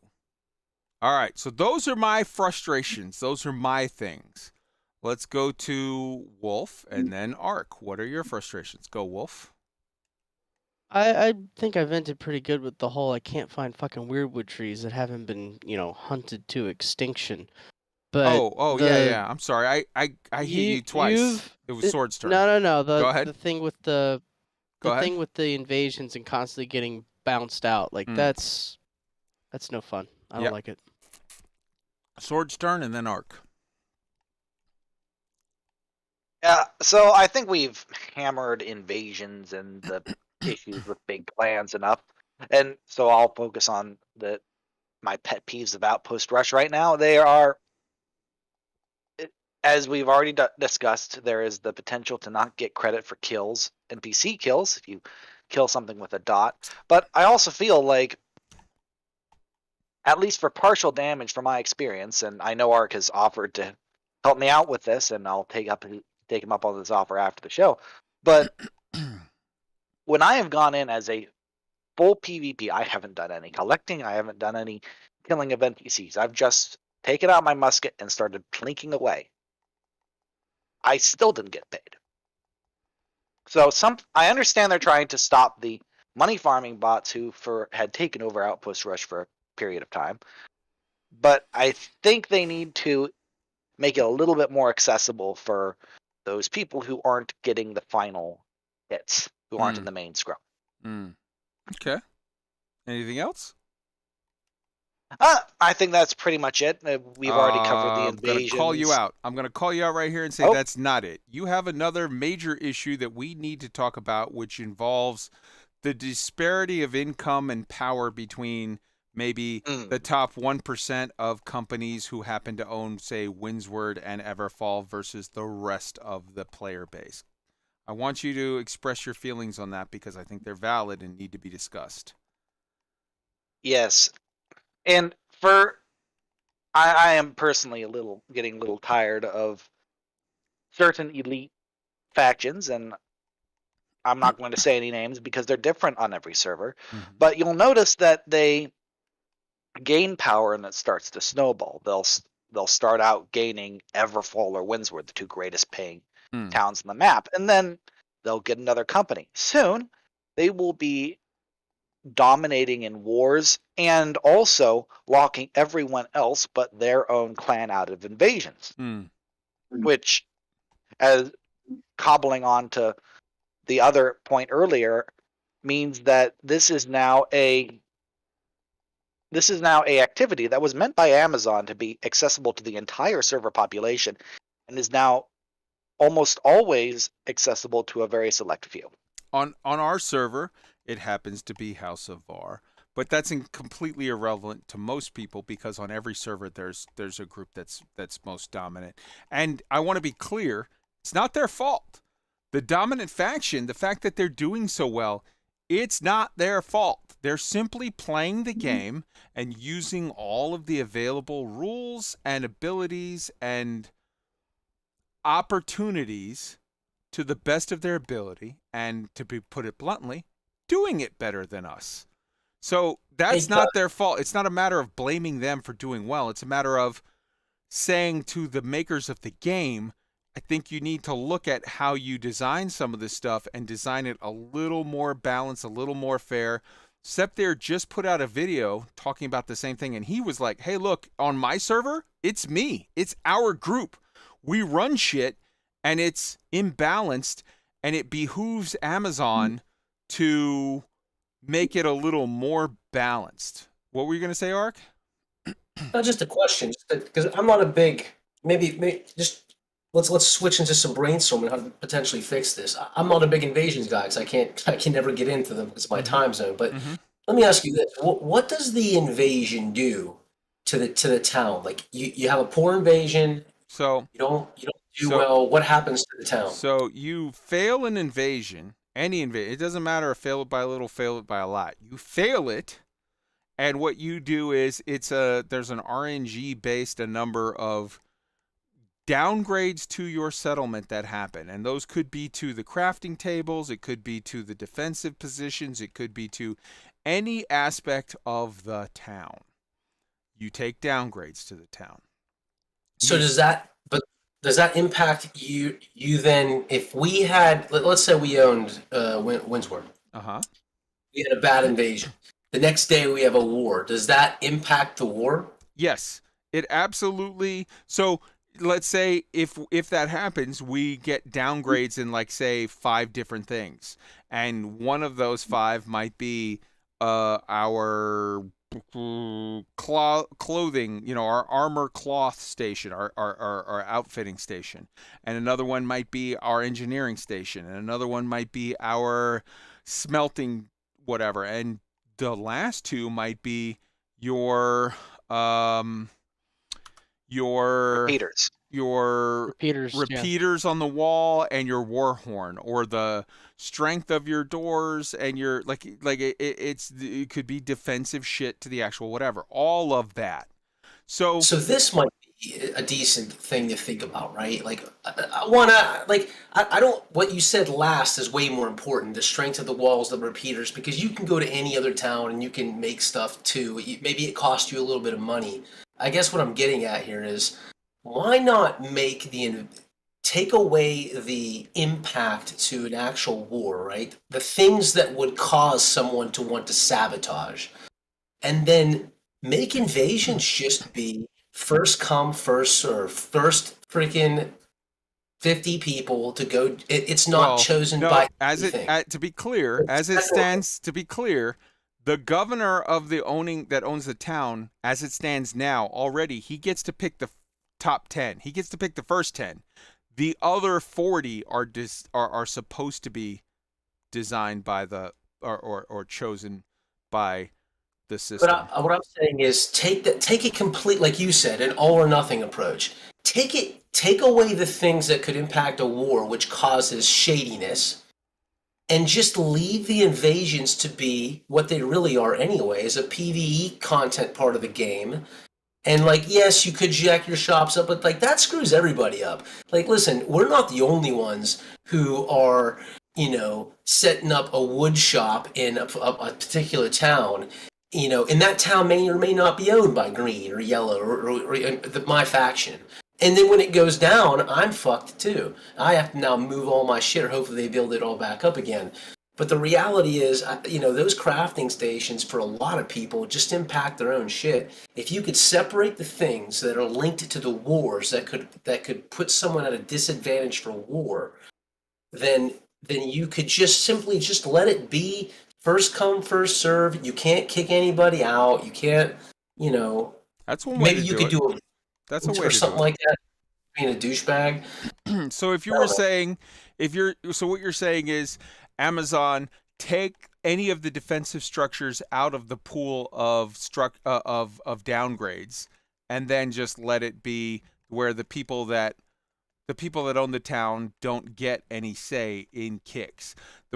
So it's still at that point to speak on behalf of the people that own the towns. They could say, "Hey, man, you're talking about costing us hundreds of thousands of dollars, because if we get a top tier refining station for ore, and a top tier clothing station, and a top tier wood woodworking station and a top tier engineering station, if we have those 4 stations get downgraded, they could cost us $100,000 a piece on those tables. But Yeah, you're but it's saying, like maybe there's a way. Like, listen, those things. There's not that many towns, right? I mean, most people probably do a lot of their crafting somewhere between Everfall, Windsward, Monarch's Blood, like in the close range of ones. Mhm. And like it hurts everybody if they oh, I get it. use it. Maybe there's a mechanism to, or maybe you just have to use the systems a little more. Like if you take a big hit, well, guess what? Just like anywhere else, now I got to raise the taxes in the towns. If we get a lot of people and we can and we get a lot of support in the evasions, then we can keep the trading taxes lower in the towns for the crafting machines. I think they're trying to mix a PvE and PvP oriented mechanic here, and I don't think it's good. In fact, it reminds me a lot of old school. You know this, Kai. You've been part of it. I know I was too. And you sit with somebody and you're like, I'm going to run a DPS check with you to see if you can join my fucking dungeon run. And if you don't hit this much DPS, you can't get in. And like that's the feeling you get when you're booted, and maybe you had spent a lot of time and out of your day to go do that run, and now some fool kicked you because they don't like the way your DPS is or whatever. I get it. That is a potential answer to fixing it. Let's go to, I think you were the next up. Let's go to your thoughts on, things that you're like, hey man, I'm not cool with this, I'm not cool with that, things that you want fixed. Yeah, so I'll just stick with kind of what I said in the beginning. If you were to ask me, hey, what would break this game? Like, what would be the thing that breaks this game as it is right now? Right now, that is. And this is before mutated dungeons, before all that stuff. Most of the content developers right now are getting the most clicks on 2 different things. One, crafting stuff, like how to craft this, what's the best methods, where to find that, Yeah. right? The other is PvP. Right now, PvP is meant for combinations, evades, weakens, CCs. It's meant that a certain amount of buttons, do a certain amount of thing in the right combo. There's a high end skill, and right now it's broken. Right now, you mentioned it already. Things, you're sweeping somebody, you're on them, it doesn't work. You shield bash someone, it doesn't work. The iframe is horrible. That mechanic should not work that way. You should be able to dodge out of something, like away from it, not through it. Those things can break this game. You can break one of the major, remember, going back to what I said, to have success, you need all the influencers to like what you're doing and have fun. If the influencers aren't having fun, which is the other thing I'm starting to notice a lot of complaints. Now, they're still playing, but that's because there's not a whole lot of other options right now. I think they have to not be arrogant in the sense that they think that this is going to be the only show in town and this is going to pick up like a new generation MMO. I think they have to really fix the hitbox. They have to really fix the perks and the abilities so that people do more. One of the things I hate about this game is the just 3 abilities. I like it, a minimized approach. ESO had one with 6 with the 7th special ability. You and I have already talked about this. They need some special hybrid abilities that 2 abilities could do or something like that, because I don't feel like when I'm an archer, and that's why I haven't played the magic classes so much, because I don't really feel like an ice mage. I only have like 3 things I can do, right? Like in the archer class, like I don't have, like, I can evade shot, poison arrow, and then I can have a harder shot. I don't feel like an archer. I don't feel like I could do that much. I wish I had maybe at least one more button or something, but anyway, I think they have to appeal the audience that's going to keep giving the players, they have to fix that PvP part of the game, or they have to really hope that the PvE end game starts picking up, because no one gives a shit about the Lazarus run or the fastest run here. Now that could change, especially when you talk about speed runs and these different mutations. Anyway, I think that's where they have to really focus on. They have to figure out how to fix a lot of the mechanics with the weapons, perks, abilities that suck, You know, like the bow, for example, to fucking shoot someone in the leg. What the fuck? You could barely shoot a dude, let alone hit his knee. You know, so if they gotta fix some of those things, and I think that's my biggest complaint for now. Okay. All right. So I think we've covered what we did this week. We've covered some things we like. We've covered some things that we want or want changed. We've covered some of the thoughts on the new stuff that's coming. Does anybody else have anything? I don't want to just dictate to everybody what we're going to talk about tonight. Does anybody have anything that they're like, hey, I would like to discuss this as a topic? I want to go around and ask everyone because I want you all to throw in a topic that you wanted to maybe hit and expand the viewpoints and the thought process of the show beyond just shit that's in Kai's head. Why don't we start with Sword, and then go to Ark, and then go to Wolf. Sword, what topics do you want to hit tonight that you want to talk about real quick? The only other topic I'd like to mention, and this plays into the powerful clans and costs for invasions. Mm-hmm. I'm just in Everfall right now. I was taking a look at the governor's desk, and I looked at the income statements for Everfall over the past 4 months. So 3. On December, go ahead. 3 months, but yeah, it started September 28th, so October, November, December, and today's the first day. Second. Sorry, not months, weeks. I don't know why. Okay. Months. Okay. They only show the past 4 weeks. Yeah. So starting on the last one, that the oldest statement that you can see is December 11th. They earned 1.4 million that month. Week. Yeah. Wow. Yeah. Sorry, that week. Yeah. Okay. December 18th, 7 days later, that weekly period, they earned 1.7 million. Wow. December 25th, 2.3. And January 1st, they took in 2.2. So while I understand that invasions, when you lose them, cost them money, in all honesty, that's Drop in the bucket. Yeah. They're earning a lot more money than they're paying out for invasions, especially for places like Windsward and Everfall. Yeah, absolutely. Sword, that's a perfect example. I'm glad you looked at that because this is what I'm getting at. Don't let these dudes look, if you give, I don't care who it is, if you give someone some power, right, you're gonna have problems. Like there's 9 times out of 10 you're gonna have someone be douchey. And in their mind, they're not being douchey, right? They're just taking care of their people. But if you're on the outside of that, it sucks. And let me tell you something. They are the few. They are the dudes that are, back to our conversation, they are the small percentage of dudes that are upset because, you know, they didn't get the tits right on the chick from Cowboy Bebop. They don't matter. It's the larger population of the game that matters. And if you just simply change the invasion so that everyone had a first come, first served chance, and oh, by the way, get more of it. Fuck me, you can't have fucking some instances where there's like 200, like 450 person instances across whatever. It doesn't matter that they look different for the immersion purposes. You've got a lot of people who want to play the damn game. They could just test it out and see what a good number is to do those things. But if they did that, that would give everyone a lot more money. That would give everyone a lot more game participation. And these guys obviously have the money to unfuck their towns if it's a loss. And that loss, by the way, like I said before, it's an impact on everybody, not just them. And it's not just them who are the ones fixing their town. Like if a town goes down and, you know, they're being proactive and they put the thing up on the board, the people who use the town are going to be the ones big. Oh, look, board missions for the thing they want to use. I'll fix it, and then they do the thing. Yes, but in fairness, it should be pointed out those people are earning for doing what they do, as opposed to the people that own the towns, which are paying for the thing that they do. For all those of us that get missions to upgrade a crafting table or whatever, that's a plus. And it should be pointed out again. And I'm not.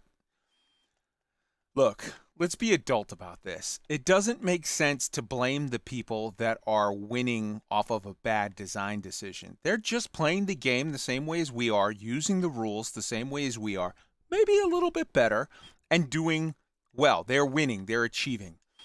The problem here isn't the 1%ers that own Everfall and Windsward. The problem is poor game design, or maybe, let's not say poor, but non-optimal game design by Amazon Game Studio. There are ways that they could change this system to still allow for people to want to take over territory, but not in a way that entirely breaks the game. So what are some ways? Number one, I think Ark's idea, which I never thought of at all, is fucking brilliant, of saying you don't get to choose anyone to kick out of an invasion, but invasions cannot downgrade your defenses, only your crafting tables.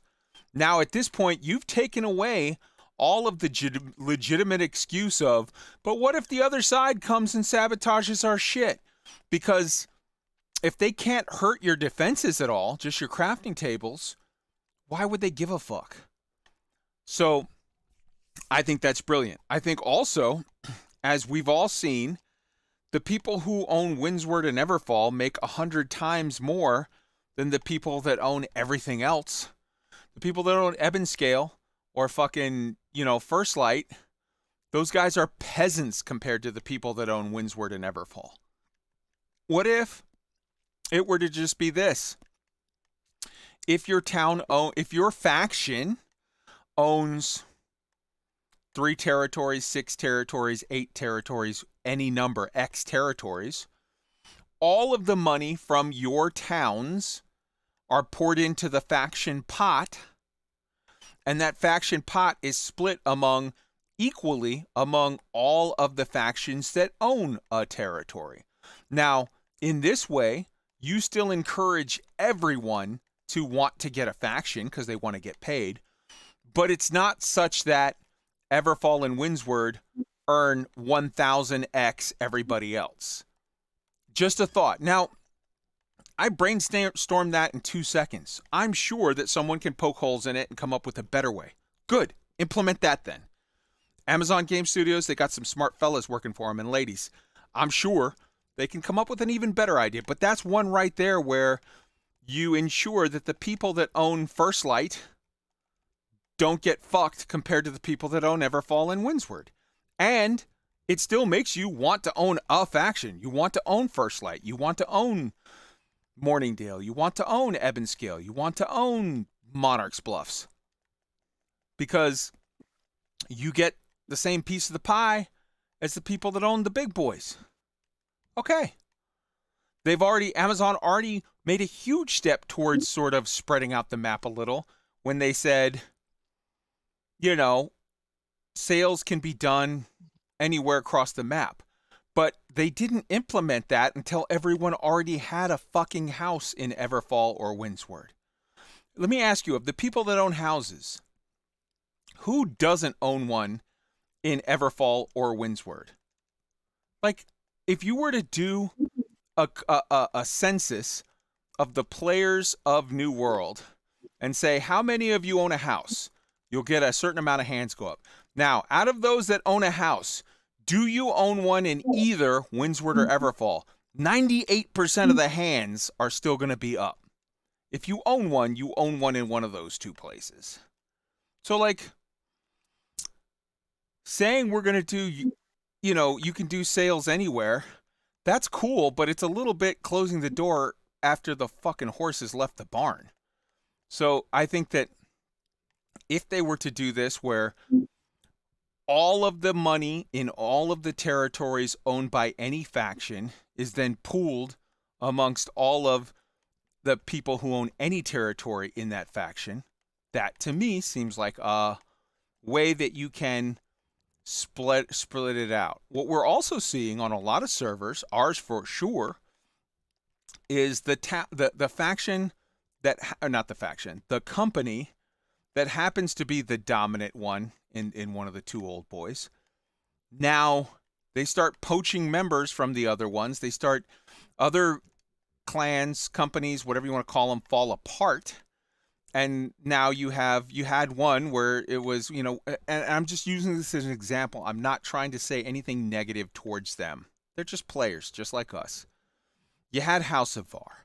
Now you have Buns of Var, Empire of Var, this of Var, that of Var, everything of Var, because it's like success in a player sense, success, tends to concentrate more and more power, more and more people that want to be a part of that, and it just grows and grows and grows. I think Amazon, again, this is not blaming those players. Those players are simply playing the game well. Amazon, as a game designer, needs to figure out ways to spread that out a little bit more. I think the optimal server would be one with, 5 green, 4 yellow, 4 purple, or 5 purple, 4 yellow, 4 green. Not if you have a server where it's, 9 green or 9 purple or 9 anything. I think that's suboptimal from a game design standpoint.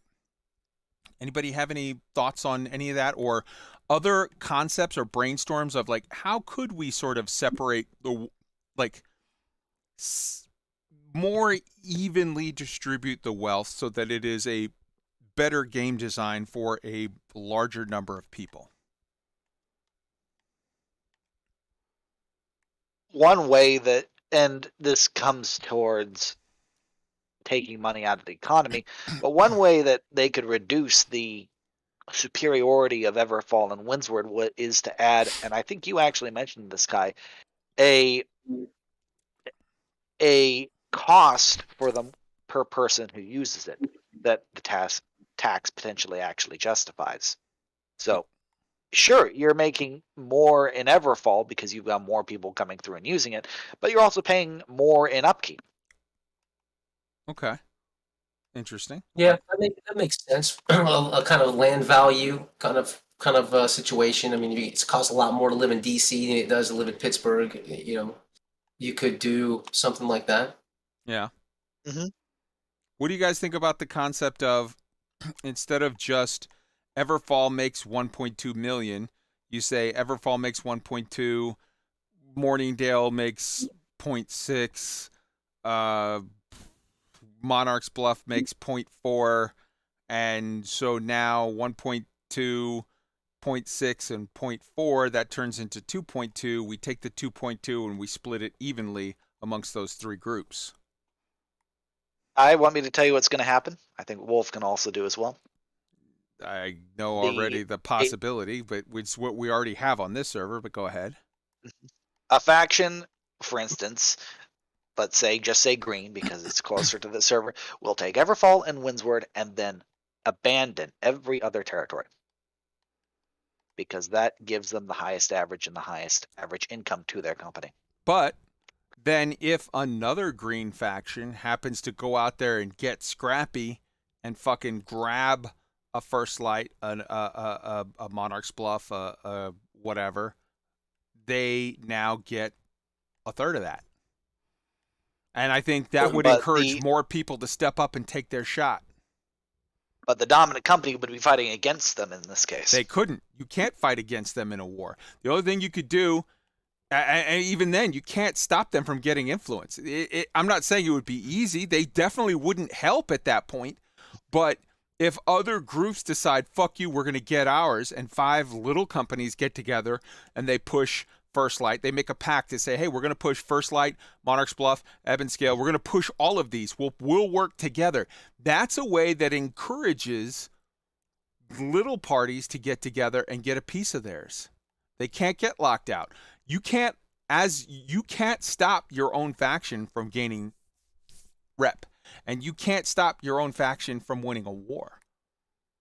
Yeah, I think you got to think about it a little bit differently. I think we go back to the invasion being open now, right? You can't kick anybody out, right? But it's still being pushed. If you're marauders by marauders, the invasions. It's if you're whoever owns the thing, maybe make it that way so it's faction oriented, but give based off of invasion, successful defenses, or good participation off of faction quests, things like that. Small companies like ours can build up some prestige, let's just call it, and that equates into sort of like taxed stimulus money that comes directly from some of that big money they're getting. Well, the So you invasion get has nothing to do with it. We're talking about wars. This doesn't include owning property. Has nothing to do with invasions. Yeah, I know, but I'm saying change the invasion system. Change it so the way we talked about where you can get everyone can get into it, but change it to just faction oriented. So just marauders can defend invasion marauder towns, for example. Or forget about invasions and you just talk about faction like token stuff. Any faction member that's like, for example, y'all mentioned earlier about some random dude jumping on saying everyone needs to get in this point. You have to go and we're all gonna push this thing. Okay. If I go and do that, and in our company, let's say Black Sky Legion, we got like whatever 20 level 60s, whatever it is, we're small. We go do that, and we do well. We push a ton of stuff. We should get some stimulus benefit taxed from that faction that owned, that we worked for, as a payout. Mm. So it gives the biggest problem is the smallest companies, right? Because there's only there's only so many towns. So you have to find ways that other people, other players, again, when I say 1%ers, I'm not hating on far into this, guys. I'm just trying to tell you, at best, as many house or whatever you just named is like 200 players. Well, there's X thousand on this server. So like the larger amount of players, if I'm Amazon from a business perspective, I need to make sure everybody's having a good time. Otherwise, the game's not, or that portion of the game is going to die. You're only going to have those couple people do it, and after a while, they'll get bored with it because no one's going to want to do it either. So they have to find ways to stimulate the other companies. I said this in the past that maybe what you do is you have one larger company that can own a town, and then they have to. There has to be components for like 5 components for 5 smaller companies that also can do it. And maybe that's awarded based off of how much faction stuff they've done or something like that. It's something else that you can do as a smaller company that doesn't require 50 people to participate in a war. So they got to think about something other than wars to help benefit the smaller companies and then help spread that wealth out that way. In the same way that I honestly feel like we need, and again, let me be clear. I don't want to be disrespectful to Amazon Game Studio, the developers of this game. I feel like they've done a phenomenal amount of work in the first 3 months. I feel like they've put out a phenomenal product. I feel that my pointing out things that I would like changed should not be taken as me saying they suck or that they're bad at their jobs. It should be me saying, I love this game. I love this game to the extent that I put in 8 hours a day of my life, personal time, non-paid, playing this game because it's so fucking great. And now what would I like to see in the future in order to help it to continue to grow and to succeed? So with that preface, let me say, while I feel like Outpost Rush is a decent game mode, it has some holes, but it has a lot of possibilities for fun stuff. I feel that they need another 2 or 3 PvP modes. They need a capture the flag mode. They need maybe a big dungeon where two groups fight, 2 factions or 2 groups, a group team A and team B fight on opposite sides, and they rush to the middle of the boss, and it has some PvP side options, little tunnels you can take to give you various options of gameplay or whatever. It needs other modes. Outpost Rush is great. To have a PvP sign up mode to play is great. They need to, over the next year or so, add more modes to give people more potential different flavors of opt-in, quick, sign-up, PvP fun to play. In addition to that, whereas wars and invasions, wars are also PvP, but it's gated content. It's gated by the owners. Invasions is PvE, and it was meant to be PvE from the beginning, but what it is it's unintentionally turned into gated content PvE that's gated by the owners. There needs to be, I think, a 20v20 PvE mode. There needs to be, you have these zombie games where like you fight wave after wave and you're just trying to survive to see how many waves you can last. There needs to be a 10-man version of that, a 20-man version of that, maybe a 5-man version of that. There needs to be other content forms that are not gated behind the governors being able to lock people out, that are free and open to all, that allow people to get some money, get some Azoth. That's very important. Replenish their Azoth. That's what a lot of people want to do invasions for in the first place. And also have a nice town rep opportunity. There needs to be some other flavors and some other styles and ways to do things. In addition to that, I think that what I put forward as an idea, what Sword has put forward, what Ark has put forward, what Wolf has put forward on ways of sort of spreading out some of the gains, some of the spoils, such that you don't end up with a super have and have not scenario. Ways that you can spread both income and costs to make the game a little more free of for opportunities for all. These are things that should be looked at and brought in from a design sort of standpoint. I would like to see, maybe, who knows, maybe it's like, hey, we own this town.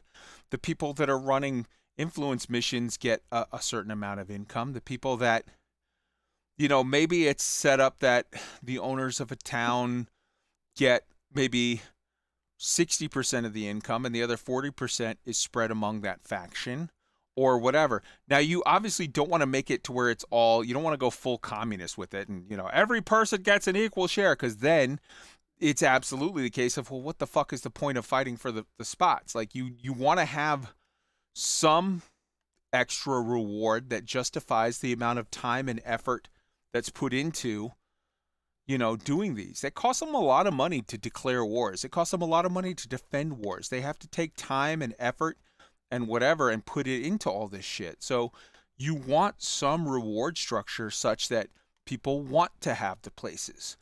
But you also don't want it to turn into a position where you end up with this super, super sort of sweaty top 1% that have, we live already in a world where the top 1% have 70% of the resources and everybody else is living paycheck to paycheck. When we're playing a fucking video game, we want to get away from that. We want to try to think that at least we're in a magical fucking fairyland where there's equal opportunities for people.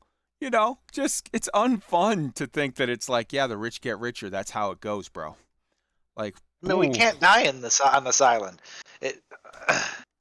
Yeah, so the least we could do is alleviate the money problem. I've gone through my whole sort of long, rambling fucking diatribe on my manifesto on shit. I want to give you guys all the opportunity to close shit out with your thoughts before we head out for the day. Ark, go for it.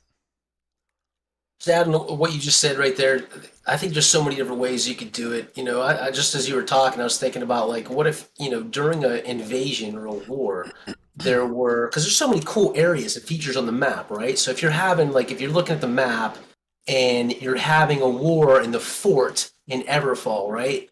Well, you've got, like, these pirate areas over on the side, or you've got, like, there's really cool areas in and around at the farm that's just south of there. Like, what if you open those up for the smaller company play? And, like, you could, in an invasion, for example, you could cut resources from the invading forces. It lessens the waves. Or you could, in a war, do something that helps do that. Now, in ESO, they have a really cool mechanism where Cyrodiil's a giant PvP place. Imagine that the war's happening and it's not like partitioned off. And there's spawn points that are far away. Well, it was normal to have smaller groups just hammering dudes that are trying to run back from the spawn parts to weaken the lines so that you could kill the Zerg, essentially, that's coming at the main fort that you have under siege. Like, I think they could just figure out some small company group play, and then, which would do two things at once. One, it would offer more gameplay and opportunity for smaller companies and more players, obviously, to do more participation end game. And two, it would give them some rewards and benefits and money as well. So I think that's hopefully they go that kind of direction and we start to see a little more of that, because this game has just the environment in spades to have fun. It's already there. All they have to do is set up sort of the rules, the scenario, and work the players in, right? That's all they have to do. The hard part's already, they need to fix some of those mechanics I talked about, but it's in terms of like just the landscape and like the battlefield, it's already set. They just have to put the pieces where they need to be in a way that makes everybody, feel like it's being done fair. Wolf. There's so much good about this game that even as much as we, want to dog on a couple things, like, here's the good, here's the bad, here's the ugly. Overall, like, the good outweighs everything in this game. This has by far been the most enjoyably playable MMO that I've ever played. My resume of MMOs that I have done in the past is not nearly as long as other people's, but what turned me off about those was just the way the game was made, how you had to play it, requirements for you can't do this by yourself. You have to be in a group, and then you have to be in a group that can do it X amount well enough to actually, like, no kidding, actually finish it, versus it's a guaranteed cakewalk kind of thing. There are some elements of that in this game, but by and large it is not the rule of the day. And at the very end of it, I love the fact that I can casually play this game alongside of the rest of everyone else who is way above casually playing the game. I think you should feel awkward calling Sword out. He's right here. But okay, fine, whatever. Sword. Honestly, I think we've hit most, if not all, of my points. Yeah. I want to hit one more. I'm looking forward. Okay, go ahead. Go ahead. No, please finish. I was just going to say, I'm looking forward to how they develop with their bug fixes. Right on. I want to hit one last point before we close out, because it's something that Ark brought up, but he forgot to bring it up on the things that he's not having fun with right now. Ark, you tried to buy a house today. How'd that go? Oh yeah, well, you mentioned earlier. I mean, I think it's a stupid little bug. I was excited to get my Brightwood house, and for whatever reason, every time I'd go to buy it, says, "Congratulations, you purchased your house." And then as soon as I try to go into it, I'm in some other asshole's, house, like the guy that has the most points or whatever. I don't know. I tried like 4 times, no go. But as Wolf said earlier, at least they didn't take my money. That could have been painful, and had me writing some nasty chats. But whatever. These are one of the small bugs that, like, again, like Wolf said it best just a second ago. We are in a point of the show. If you tuned in late, you'd probably be like, "Man, look, these dudes just dropping fucking shade." We have talked about all the great things. I mean, we're now looking and brainstorming and creating sort of constructive criticism. I once called this show, it's like The View for freaking New World, right? That's what we do. We're chatty Cathy sitting around talking about, where we think the future could go, should go. But like ultimately there's more things that have me, just enthralled in the game and loving the game than not. And I'm not going to let, that little house bug, whatever, I'll try to buy it tomorrow. They'll figure it out. Yeah, 100%. All right, so yes, and Wolf, not Wolf, Nomad in the chat had the exact same issue today. He was like, "I wanted to buy my house and I couldn't." It's a bug. It's a whatever. They'll get it sorted. But it is definitely on the list of little things that we would like to get sorted for the people that are loving this game and want things to go well. I feel like we've covered it all. Overall, I want to say again, I give this game an 11 out of 10. It is the funnest game I have ever fucking played. It is that good. I loved it. I spent, in the weekends, I'm spending 12 hours a day plus playing it like crazy. I go for a little run, take a bath, or not a bath, take a shower, grab something to eat, and go right back to New World. I come home when I'm at work. I'm listening to New World podcasts and YouTube videos. I download them, put them on my iPad, and play them audio only in the car while I'm whatever. I'm listening to New World stuff for 8 hours a day plus at work, and then coming home and playing it for the next 8 hours, and then I sleep a little bit here and there. I'm having so much fun with it. I'm loving it, and I hope that you are as well. I feel like the future of this game is so incredibly bright that it's just staggering. And yeah. So as to Ark's comment of it seems like we're a little negative at the end, oh, we're loving this game. Otherwise, we wouldn't be talking about it the way we are here. Real quick, say goodnight to the beautiful people and talk about how much you're loving New World. Ark, go. Love New World. Good night, everybody. Right on. Sword. Loving it. Enjoy the rest of your weekend. Hell yeah, hell yeah. Wolf. I just want to say thank you for everyone for joining us, and be sure to hop on the Discord. And hey, who knows? Make some friends, join us in game. We'll have a blast together. Hell yeah. We're about to, as soon as we close out this show, we're going to be back in the New World comms channel. We're about to go do portals in Ebonscale. Then we're going to go do our obsidian and topaz gypsum for the day. We're going to knock that out because I get 6 gypsum every day, no exceptions. That's how we roll. So we'll see you next week. And if you're listening to us live, come on over if you want to do portals and gypsum with us. We'll rock out. All right. See you next week, people. We love you. Peace, freak bitches.